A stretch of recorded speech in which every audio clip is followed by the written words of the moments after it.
ఒక అడవిలో ఒక అందమైన గుర్రం ఉండేది. అది చాలా వేగంగా పరిగెత్తగలదు. ఆ వేగాన్ని చూసుకొని దానికి చాలా అహంకారం. అడవిలో ఏ జంతువుని చూసినా నేను వాయువేగంతో వెళ్తాను, మీరు నా కాలి గోటికి కూడా సరిపోరు అని ఎగతాళి చేసేది. ఒకరోజు ఒక కుందేలు తన క్యారెట్ తింటుండగా గుర్రం అక్కడికి వచ్చి వెటకారంగా మాట్లాడింది. హే చిన్న కుందేలు, నీ చిన్న కాళ్ళతో గెంతుతూ ఎప్పటికి గమ్యం చేరుతావు? నా పరుగు చూడు, గాలిని చీల్చుకుంటూ వెళ్తాను. నాతో పందెం కాసే ధైర్యం నీకుందా? గుర్రం గారు, పరుగులో మీరు గొప్పవారే కావచ్చు, కానీ ఒక్కోసారి తెలివితేటలు వేగం కంటే చాలా ముఖ్యం. కుందేలు మాటలకు గుర్రం గట్టిగా నవ్వింది. సరే, అయితే రేపు పందెం పెట్టుకుందాం. ఈ అడవి అవతిలో ఉన్న పాత శిల వరకు ఎవరు ముందు వెళ్తారో చూద్దాం అని గుర్రం సవాల్ విసిరింది. కుందేలు తెలివిగా ఆలోచించి ఒక కండిషన్ పెట్టింది. సరే గుర్రం గారు, నేను సిద్ధమే, కానీ మనం వెళ్లే దారిలో ఒక పెద్ద చిక్కు ఉంది. అడవి మధ్యలో ఉన్న పాయ మడుగు మీదుగానే వెళ్ళాలి. అది పందెం నియమం.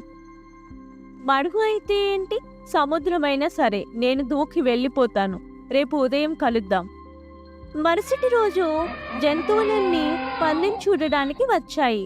టాట్ అనగానే గుర్రం దుమ్ములేపుతో దూసుకుపోయింది. కుందేలు మెల్లగా గెంతుతూ వెనుక వస్తుంది. అడవి మధ్యలోకి రాగానే కుందేలు చెప్పిన ఆ మడుగు ఎదురైంది. ఇదే నా మడుగు, నా బలం ముందు ఇదెంత, ఒక్క ఉదుటిన దాటేస్తాను. గుర్రం వేగంగా బురదలోకి తోకింది. కానీ అది సాదాసీదా నీరు కాదు, చిత్తడి నేల. గుర్రం బరువుకి అది లోపలికి కూరుకుపోవడం మొదలైంది. గుర్రం ఎంత కాళ్ళు కొట్టుకున్నా మరింత లోపలికి వెళ్తుంది. కుందేలు కాసేపటికి అక్కడికి చేరుకుంది.